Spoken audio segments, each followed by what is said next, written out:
This gravitational model is great for teaching alpha particle scattering. The metal hill has a 1 over r shape, where r is the distance from the centre of the hill, and that means that the force of gravity on the metal ball away from the centre of the hill is proportional to 1 over r squared, just like the electrostatic force between an alpha particle and a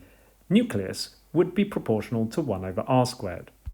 Starting the ball representing the alpha particle from the same height each time, we can slowly adjust the aim so that it's closer to a head-on collision and see the angle of deflection of the alpha particle increasing. This can help students to see why so few alpha particles bounce back in the direction they came from.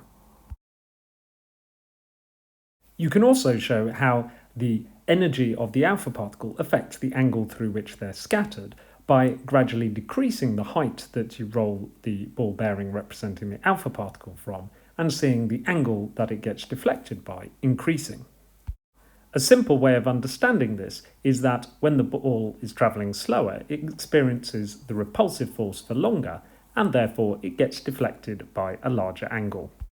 Finally, with the ramp aimed so that you get a perfectly straight head-on collision, you can show how the distance of closest approach, the closest point that the alpha particle gets to the nucleus, will get smaller the higher the energy that it has. This is particularly clear when viewed from above, so you can use a visualizer to show this in your classroom at the same time as demonstrating it in reality.